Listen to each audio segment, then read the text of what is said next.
Hi friends, welcome to my YouTube channel. आज है 11 जनवरी 2024। 11 जनवरी 2024 के जितने भी करंट अफेयर्स के इम्पॉर्टेंट क्वेश्चन बन सकते हैं उसको हम आज इस वीडियो में डिस्कस करेंगे।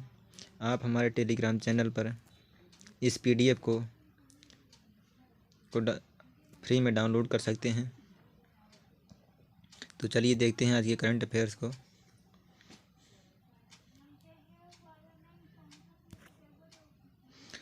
पहला क्वेश्चन है, हेनले पासपोर्ट इंडेक्स 2024 में भारत की रैंक क्या है? इसका आंसर है सी 80। हेनले पासपोर्ट इंडेक्स को कौन जारी करता है? हेनले पासपोर्ट इंडेक्स को हेनले एंड पार्टनर्स द्वारा जारी किया जाता है। हेनले पासपोर्ट इंडेक्स में पहले स्थान पर कुल 6 देश हैं।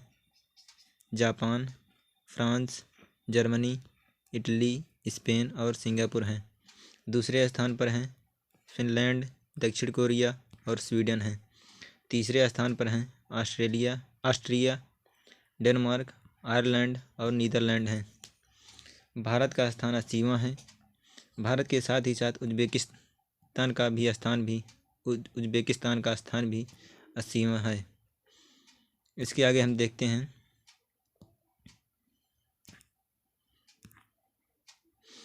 दुनिया का सबसे कमज़ोर जो पासपोर्ट है वह है अफ़गानिस्तान का पासपोर्ट।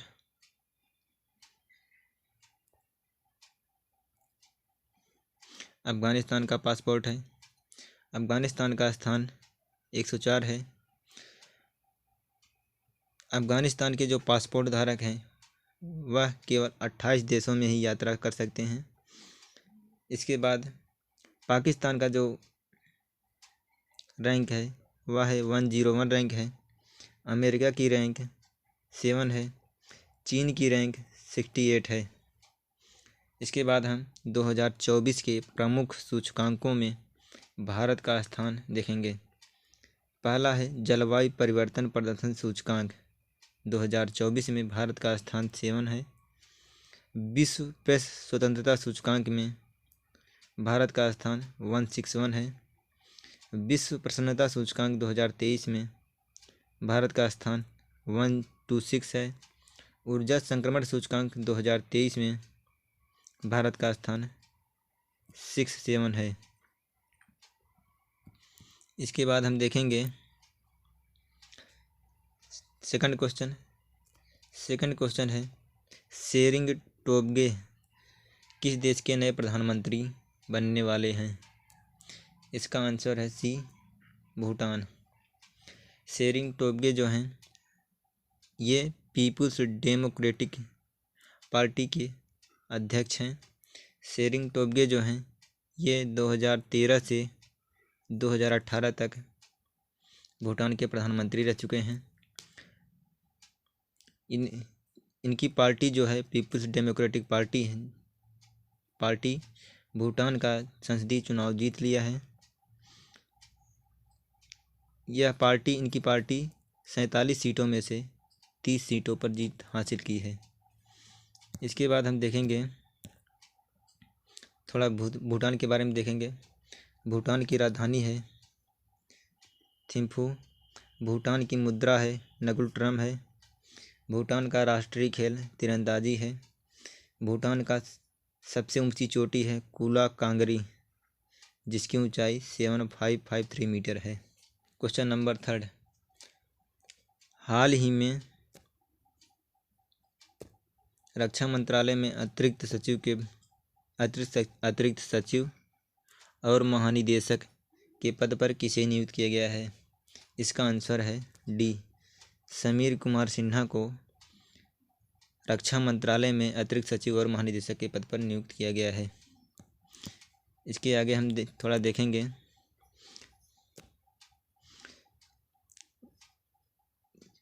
समीर कुमार सिन्हा जो हैं ये असम मेघालय कैडर के 1994 बैच के IAS अधिकारी हैं। इन्हें रक्षा मंत्रालय में अतिरिक्त सचिव और महानिदेशक के पद पर नियुक्त किया गया है। इसके बाद हम कुछ महत्वपूर्ण नियुक्तियों को देखेंगे।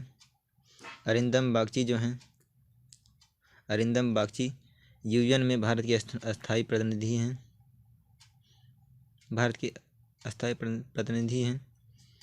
संतोष झा जो हैं श्रीलंका में भारत के नए राजदूत हैं। राहुल रसगोत्रा जो हैं आईटीबीपी के महानिदेशक हैं। अनीश दयाल सिंह सीआरपीएफ के महानिदेशक हैं।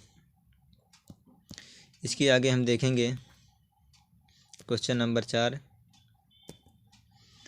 किस राज्य के उच्च न्यायालय ने कृष्णा राजा सागर बांध में खनन एवं उत्खनन की गतिविधियों पर प्रतिबंध लगाया है? इसका आंसर है बी, कर्नाटक। कर्नाटक हाईकोर्ट ने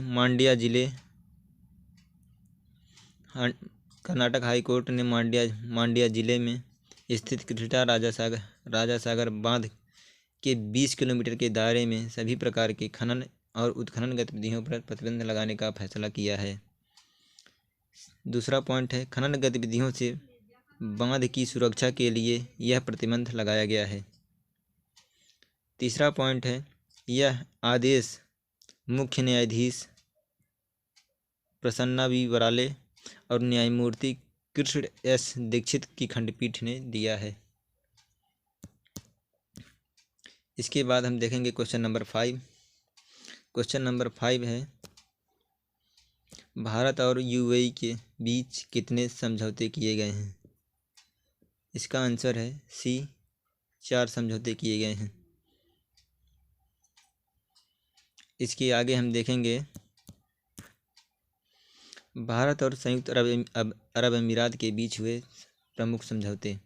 इसके बारे में कुछ हम देखेंगे, जिसमें ए पॉइंट है, भारत और संयुक्त अरब अमीरात ने 9 जनवरी 2024 को I2U2 समूह के भीतर सहयोग को मजबूत करने के लिए 4 समझौतों को अंतिम रूप दिया गया है।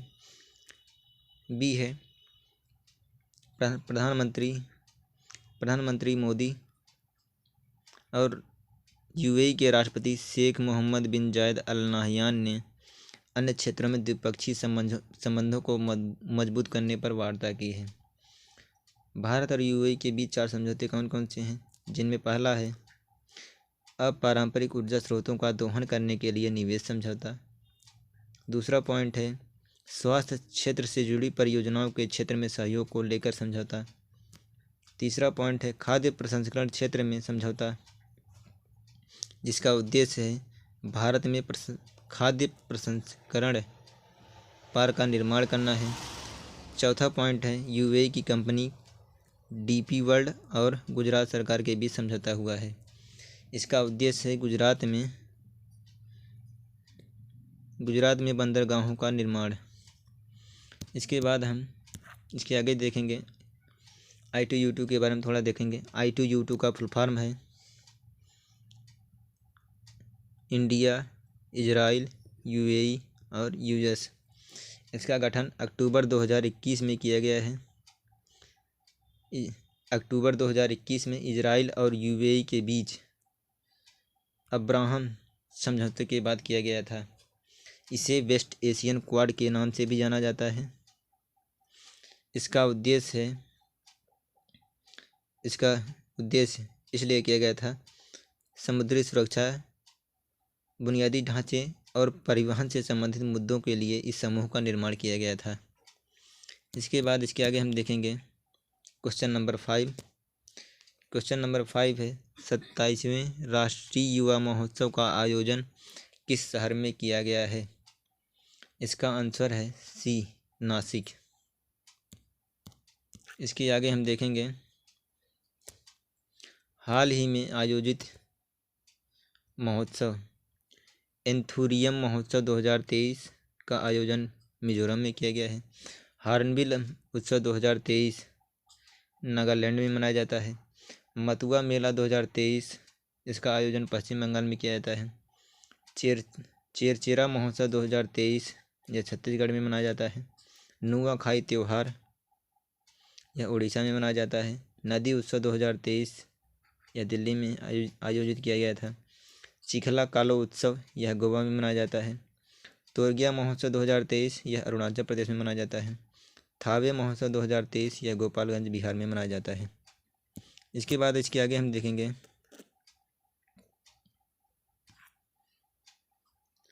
क्वेश्चन नंबर 6, IIT मद्रास ने अपना नया कैंपस किस पड़ोसी देश में स्थापित करेगा? इसका आंसर है ए, श्रीलंका। श्रीलंका के शिक्षा मंत्री डॉक्टर सुशील प्रेमजयंता ने कहा है कि श्रीलंका के कैंडी में IIT मद्रास का नया कैंपस शुरू किया जाएगा।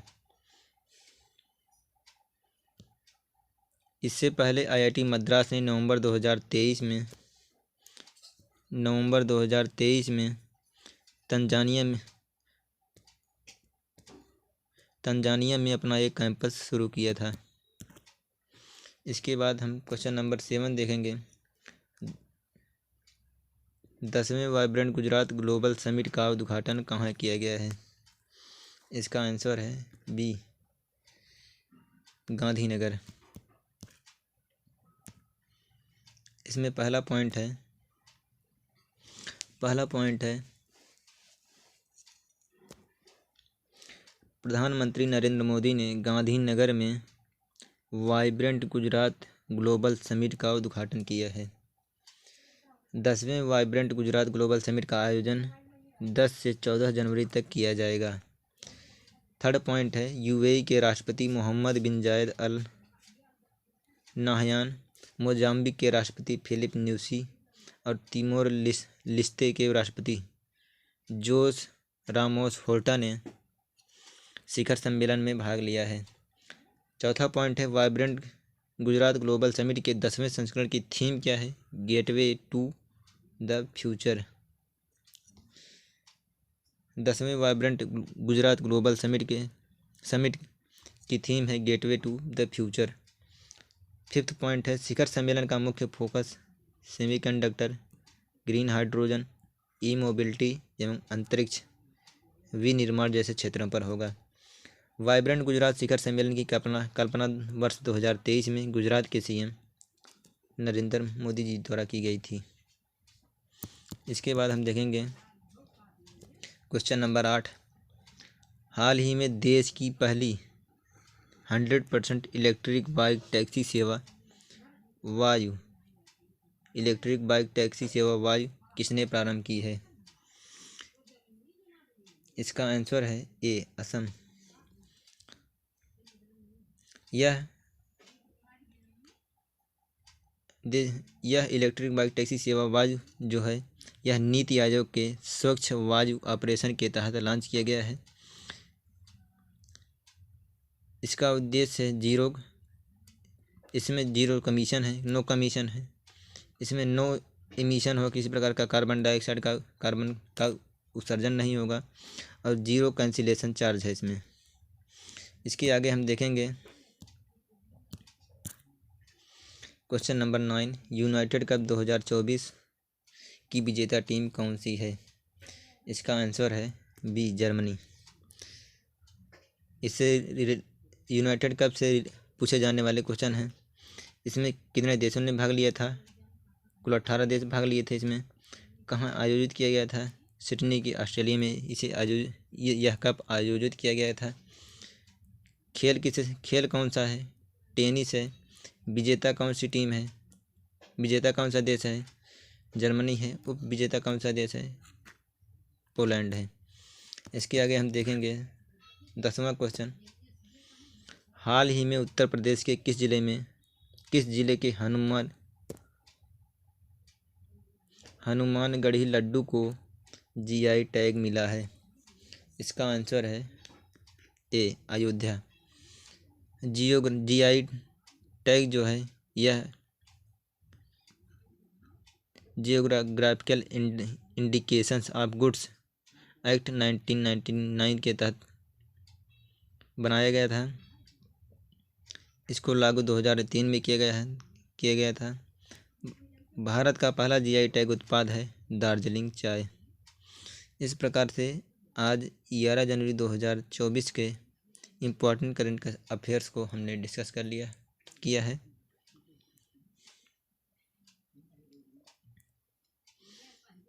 आप हमारे चैनल को लाइक शेयर और सब्सक्राइब करें। Thank you.